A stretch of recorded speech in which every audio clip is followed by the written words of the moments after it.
Times when one person destroyed an entire company. I mean, to build a company, it's not easy. You know, all the work, time involved. And I remember reading a book about a guy called Gerald Ratner, who built like a jewelry company here in England. Massive company, but he got drunk, and at a sort of dinner party, he said that, you know, he manages to sell like an item of jewelry for like £100, but the only gold in there is worth like £1.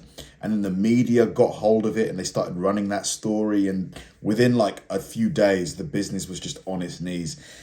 Like, I'm sure he regrets that massively. And there's bound to be other examples as well. After more than 62 years in the airline business, Eastern Airlines is grounded for good. Welcome to Watch Mojo. And today we're counting down our picks for the most cautionary downfalls of companies under the mismanagement of malpractice of a single employee. It's very easy for me to get on with people, but I don't necessarily have to like you or any of the people that I work with to get on with them.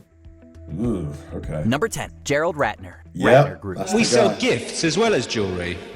Things like a teapot for £2.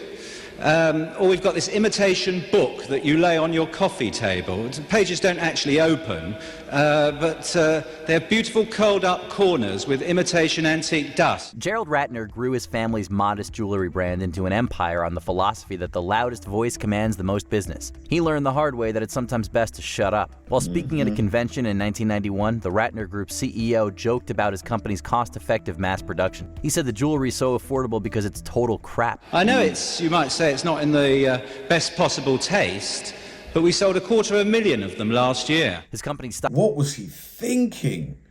What was it? Jewelry's all about, like, you know, looking expensive, being expensive. Like, what was he? Maybe he was drunk. Stock plummeted as insulted customers lost faith in the quality of Ratner products. The company won them back after the CEO's resignation and a rebrand. Today's Signet Jewelers is one of the biggest names in the industry. As for their old one, the consequence of a business rep getting too candid is called the Ratner effect. It was only when you read the tabloids the next day that it did look terrible. But I mean, as I left the Albert Hall, I didn't think anything was untoward. And I don't blame the press, because the press, always do that. They're disingenuous, and, good luck to them. That's what people want to read about. They want to... Delusional. He's blaming the press. You said it. He said it, mate. Come on, you can't blame the press. Story that's exaggerated somewhat. Number 9, Eike Batista, OGX Petroleo. I think one of the reasons of our success is that all our projects, they start from the beginning by sharing.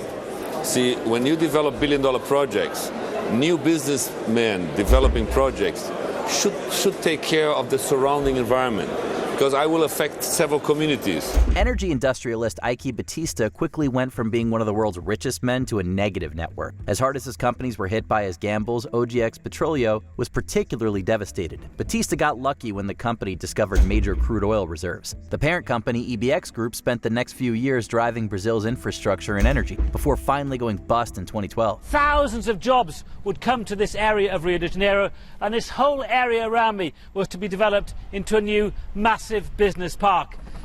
But with so much uncertainty about the empire, indeed about Eike Batista's own personal wealth, many of the big assets are now being sold off, including the port here at Açu. Batista overpromised, underdelivered. Why is he sitting like that? What's he doing? Imagine seeing Bill Gates or someone like that sitting like this. And overspent on other ventures and an extravagant lifestyle. OGX then filed for the biggest bankruptcy in the history of Latin America. Under new leadership, it rebranded as Domo Energia in 2017 and was sold to Petro Rio in 2022. Meanwhile, the ever-reckless Batista was sentenced to 30 years in prison for corruption. Brazilian oil and mining magnate Eike Batista has left prison for house arrest ahead of a trial on corruption charges. He's accused of bribery and hiding illegal funds offshore, but denies any wrongdoing. He was arrested last year after spending 4 days in New York as a fugitive. Number 8, Martin. 30 years. I mean, it's super rare that a rich person like that, like really rich, gets that much time in prison? Like, he must have just not bribed the right people, I'm guessing. 30 years. Shkreli, Touring Pharmaceuticals. Now, you guys have said that the reason you increased this price so much after acquiring the drug was in order to do the research and development to develop a better version of Daraprim. I just got off the phone with an HIV doctor who told me they don't need a better version of this drug. What are you doing here? Yeah, that's not true. There's a recent paper that suggests that 2 patients died due to autoimmune encephalitis from toxoplasmosis. Touring Pharmaceuticals broke out in 2015 with several major manufacturing licenses. This guy's still in prison, isn't he? Shkreli? Then Martin Shkreli raised the price for Daraprim, an antiparasitic used to treat HIV, from $13.50 per pill to $750. This reprehensible price hike made the so-called pharma bro a pariah. The company's reputation was further damaged by his callous social media presence and dubious pledges to make treatment more affordable. What do you say to that single pregnant woman who might have AIDS, no income, and she needs Daraprim in order to survive? What do you say to her when she has to make that choice? What do you say to her? On the advice of counsel, I invoke my Fifth Amendment privilege against self-incrimination and respectfully decline to answer your question. Shkreli claims that... Wow, this guy, man, straight psycho. Like, to raise the price by that much is just... You can't even describe it. That's like that's like 700% increase. No, more than that. Like, way more. The controversy prompted investigations into a potential Ponzi scheme and misappropriation of funds for his company Retrophin. He was ultimately convicted on securities fraud and conspiracy in 2017. Touring maintained ties after rebranding as Viera Pharmaceuticals that year. But with Shkreli's audacity leaving the company in a financial and legal mess, Viera filed for bankruptcy in 2023. To sort of engage in that kind of conduct while you're in a criminal trial is a bad idea. Because once you get to sentencing, you basically have an audience of one, the judge. Mm-hmm. And the judge is going to be looking at him and trying to evaluate what kind of person he is. Number 7, John Meriwether, Long-Term Capital Management. John Meriwether is best known, or rather notoriously known, for his hedge fund Long-Term Capital, which back in 1998 lost more than 90% of its assets. They were valued at about $4.8 billion, and this all took place in the weeks following Russia's currency devaluation and bond default. 90% of its assets it lost, and it still managed to stay in business? If an investor lost 90% of your pension, your 401k, would you keep the rest of your money with them? No chance. Strategy and secrecy made Long-Term Capital Management an anomaly on Wall Street. For all of John Meriwether's brilliance, his leadership methods were not a long-term investment. His hedge fund saw 3 years of unrivaled profit before taking a hit from the 1997 financial crisis in Asia. After Russia defaulted on its debts the following year, LTCM lost billions in months. And turns out that his next venture off to that, JWM Partners, is not faring much better. That's according to people familiar with the matter, although the decline there did play out over months. Its main fund lost 44% from September 2007 to February 2009. The decision to publicize some closely guarded trading methods further shook potential investors' faith. The next closed-door deal was for a bailout, but LTCM dissolved in 2000. Experts blame Meriwether's very foundation of a fund that trusted the numbers and subverted trends, thus alienating potential partners. It would unfortunately not be the last time market volatility bested Meriwether's rationalist strategies. Bloomberg News has learned that JWM Partners is shutting down its relative value opportunity second fund. Now, the fund lost 44% of its value from September of 2007 to February of this year. Since the fund opened in 1999, it has returned an average of less than 1.5% a year. Number 6, Adam Neumann, WeWork. Less than 1.5%, and they usually want like 7 or 8%. I think maybe more, because I think the S&P returns 8% on average. So yeah, he's definitely underperforming. The young CEOs of today are afraid of going public. I think 2 things change. One, there's never been access to private capital like this. So I'm not sure if we would see some of the largest companies in the world today. If they were starting today, I'm not sure you would see them going public as soon as they did. They had no other choice. The workspace design company WeWork was ironically felled by unprofessional leadership. This company was just weird from the start. They tried to be like a tech company, but all they do is they rent out office space. Like, it's not a tech company, it's a real estate company. Publicly, CEO Adam Neumann's eccentric image and excessive office culture undermined the company's credibility. Privately, he overindulged in illicit substances. He also directly manipulated business ties to serve his personal life and lofty ambitions for WeWork. Most companies in the world run their company with quarterly earning reports. And when I'm going to make a decision, this is true about life and true about a business. When I'm going to make a decision based on 3 months forward, I'm not going to make the right decision. Massa is very famous for making a 300-year plan. If you want to start thinking forward, you really have to think really far away. Finally, in 2019, controversy over the business model and Neumann himself prompted him to delay the IPO launch. The CEO then voted himself out as the company became a laughingstock. WeWork is now considered a cautionary tale about giving too much power and agency to the head of an office. Even after COVID-19's impact on workspaces led to bankruptcy in 2023, WeWork continues to reject Neumann's efforts to buy it back. Remarkable to see Adam Neumann back at the table. Of course, has the backing, his firm Flow has the backing of Andreessen Horowitz, who put in $350 million into that, and now it appears that he's teaming up with Dan Loeb as well.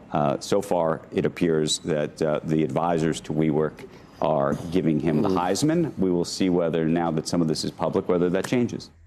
Aubrey. It seems like a lot of these CEOs really think that they're just like the Messiah almost, that they just can do no wrong, they know everything, like how dare you question me type thing, where clearly a lot of them just aren't. McLendon, Chesapeake Energy. Community and the land we love. The work we do every day matters. It's not a question, it's a fact. We're raising the bar and fueling lives all around us. The future and opportunity for our country starts with our drill bit. Innovations like fracking turned Chesapeake Energy into one of America's most powerful natural gas companies going into the 2010s. But CEO Aubrey McLendon's own prosperity was partly based on financial creativity. In 2012, it came out that he was financing operations with personal loans from his company's own lenders. After his dismissal, McLendon was sued by his old company for selling data, then investigated for market manipulation. Aubrey McLendon, one of the best-known architects of the U.S. shale boom,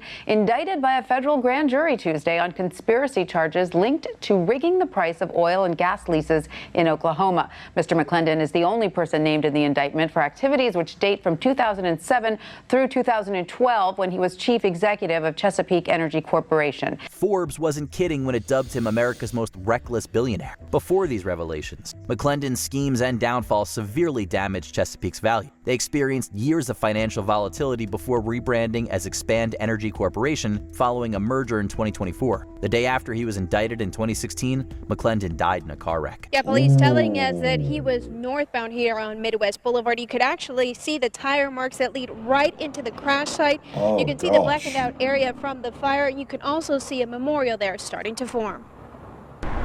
Once firefighters put out the fire, they found a mangled 2013 Chevy Tahoe and the driver, Aubrey McLendon, dead. Number 4. Mike Lazaridis, Research in Motion. Sad. I think a lot of CEOs, man, sometimes they should just leave the company. Like, you've built it, but maybe you're not the person to like take it forward.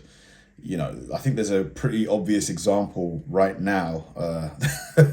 If you, I mean, you know who I'm talking about. Car company where the behavior of the individual is definitely hurting the company. Like, the stock price has like halved in like the space of 2 months almost. It was $500 in January, and I think at the inauguration it hit 500. Now it's like 270. Ocean. Smarter and sleeker. Now with real-time, turn-by-turn GPS navigation. It has the intelligence you require with the beauty you desire. The all-new BlackBerry Curve from AT&T, the world's leading provider of BlackBerry service. In new colors, titanium and red. AT&T, your world delivered. Mike Lazaridis and initial partner Doug Freegan essentially reinvented the cell phone with the multi-purpose device BlackBerry. Unfortunately, he was less smart about business. That is where Research in Motion co-CEO Jim Balsillie came in, but he too downplayed the introduction of the iPhone in 2007. Despite the BlackBerry's superior engineering, other smartphones' marketing and technical innovations convinced RIM to adapt. We've got a lot of listeners and viewers in the Middle East and in India. You can confidently tell them they're going to have no problems with being able to use their BlackBerries, and you being able to give them assurance that everything all right, they so do is secure. That's over. Interview's over. Please, you can't use that, Rory. That's just not fair. It was too late, and the two CEOs, super sensitive. Oh my God, just answer the question. Just give the reassurance. Resigned shortly before the company was renamed BlackBerry Limited in 2013. They would both become cautionary figures for failing to recognize market trajectory. However, Balsillie and Lazaridis himself later acknowledged that it was the latter who fought the principles of restructuring. The struggling BlackBerry Limited discontinued its namesake product in 2022. This isn't a shock because they let everyone know in 2020 that this was coming. In 2022, these services were going to be shut down. So things like texting won't work, data won't work, you can't call 911. Wow, so you literally can't use the phone, pretty much. That's crazy. Nothing will reliably still be working on these phones, so we're going to have to put them to bed and have little funerals for our BlackBerries if you're still using them. Number 3, Frank Lorenzo, Eastern Airlines. Eastern's management has made preparations that if there isn't an agreement and if there is a strike, has made preparations to be able to operate the airline in that event. But naturally, the company needs to have its pilots, needs to have its flight attendants, needs to have its non-contract employees come to work. An industry staple for almost 7 decades, Eastern Airlines struggled to adapt to that industry's deregulation in the 80s. Powerhouse manager Frank Lorenzo of Texas Air was poised to revive the company. The first order of business was a labor dispute, which Lorenzo actually made worse with harsh policies and deals. Pilots and flight attendants joined the labor strike, and the FAA issued a massive fine over safety violations. Ultimate stability and no furloughs, etc., is profitability and a vibrant company. That's the only ultimate guarantee, because as we all know, there ain't no Santa Claus. 3 years ago, when we proudly announced the... That's easy for you to say when you're making millions of dollars. What about the workers?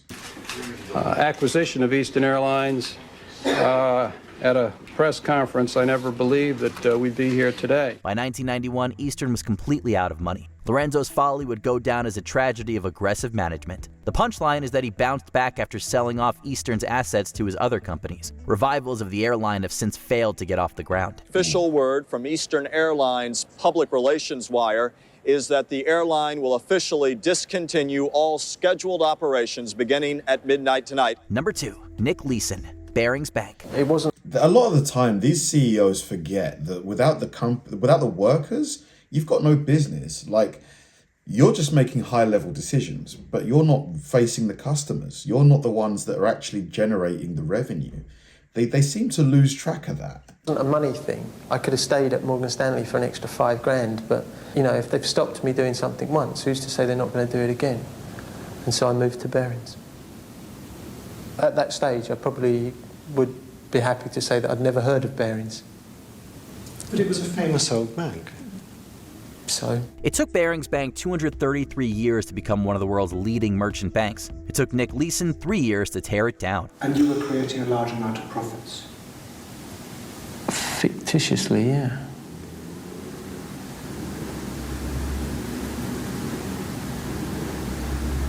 But they were also paying me an awful lot of money that they couldn't justify. The derivatives trader was transferred to the company's Singapore office after he was denied a UK broker's license for failing to report a legal issue on his application. In 1992, he invested Barings' own money in futures without authorization, hiding shortfalls in an error account. Finally, the 1995 Kobe earthquake destabilized Asian markets and led to the discovery of Leeson's no longer lucrative corruption. He ultimately cost Barings almost £1 billion before the ING Group bought the company in 1995 for a single quid. Meanwhile, Leeson got 4 years in prison, his banking career killed alongside his centuries-old financial institution. I hate to use the word business advice. You know, unfortunately, I'll be remembered for the loss of £862 million and the collapse of Barings Bank. So, you know, trying to give business advice is a little bit fraudulent as far as I'm concerned. At least he has a bit of self-awareness there. There's so many stories of investment bankers that they get lost in the sauce. they invest way more than the permissions that they have allow, and because they think, oh, I'm not going to lose, I've been making all this money, let me just invest 100 times what my actual budget is, and then they lose that bet, and then the whole thing just tumbles down like a house of cards. Before we continue, be sure to subscribe to our channel and ring the bell to get notified about our latest videos. You have the option to be notified for occasional videos or all of them. If you're on your phone, make sure you go into your settings and switch on notifications. Number 1, Bernard Ebbers, WorldCom. Global network access, good. Massive security breach, bad. Preventing the former from becoming the latter, WorldCom. Want confidence? You'll find the path very clearly marked. WorldCom, the leader in globally managed VPN solutions on the world's most scalable global IP network. Telecom. Never heard of WorldCom. Cowboy Bernard Ebbers' company was one of the biggest in its industry. It turns out this was not accomplished honestly. WorldCom filed for bankruptcy in 2002 after Cynthia Cooper's internal audit revealed extensive accounting fraud to bolster the company's stock. Up to $11 billion in overstatements were ultimately reported. Ebbers ousted his fellow executives, but investigations and convictions framed him as the mastermind. The Wall Street Journal is reporting that telecommunications giant WorldCom may declare bankruptcy tonight. The company's board of directors has been meeting all day.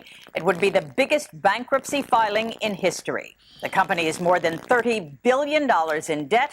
$30 billion in debt. Jesus, how were they even granted that much credit?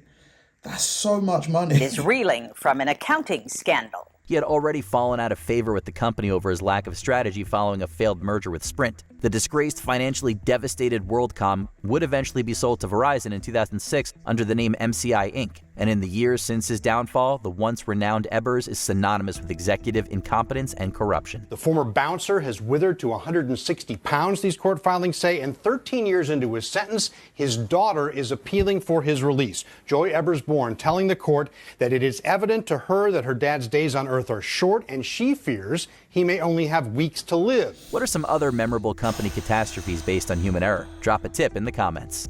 Did you enjoy this video? Gosh, $30 billion. It's insane. Insane. All that money, gone.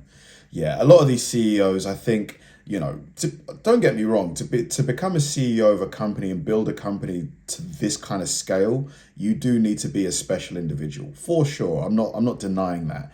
But a lot of them, ego just gets the best of them. It really does. Like, what's that Spider-Man quote? With great power comes great responsibility. I think a lot of these guys really forget that. Thanks for watching, guys, and I'll see you in the next one.